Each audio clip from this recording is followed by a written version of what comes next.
The appearance presented was that of a tropical country at midday in summer, in the midst of the equatorial regions and under the vertical rays of the sun.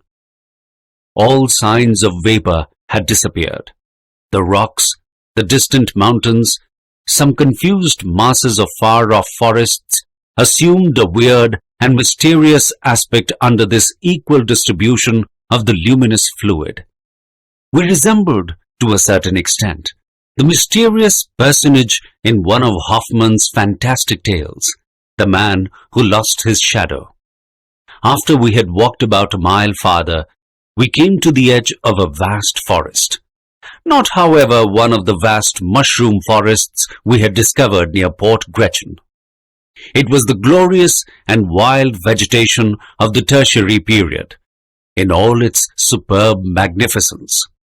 Huge palms of a species now unknown, superb palmacites, a genus of fossil palms from the coal formation, pines, yews, cypress and conifers or cone-bearing trees, the whole bound together by an inextricable and complicated mass of creeping plants.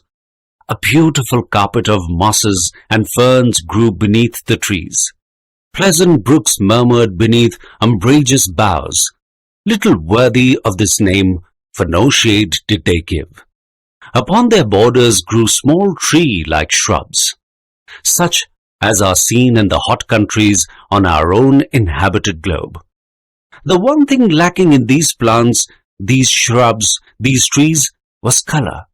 Forever deprived of the vivifying warmth of the sun, they were vapid and colorless. All shade was lost in one uniform tint of a brown and faded character. The leaves were wholly devoid of green, and the flowers, so numerous during the Tertiary period which gave them birth, were without color and without perfume, something like paper discolored by long exposure to the atmosphere. My uncle ventured beneath the gigantic groves. I followed him, though not without a certain amount of fear. Since nature had shown herself capable of producing such stupendous vegetable supplies, why might we not meet with mammals just as large, and therefore dangerous?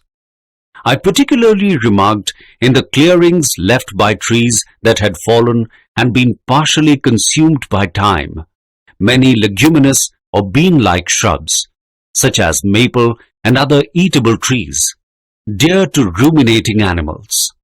Then there appeared, confounded together and intermixed, the trees of such varied lands, specimens of the vegetation of every part of the globe.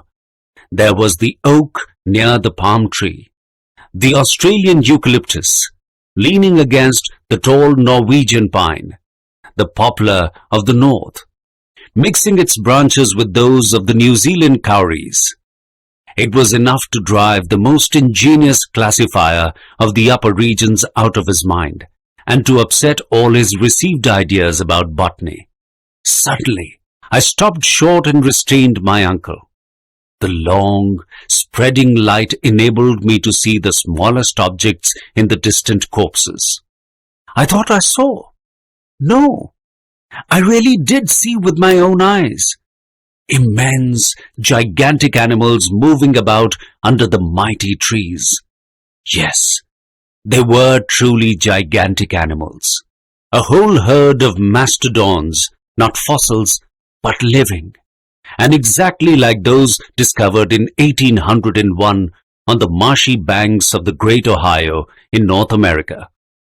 Yes, I could see these enormous elephants, whose trunks were tearing down large boughs and working in and out the trees like a legion of serpents.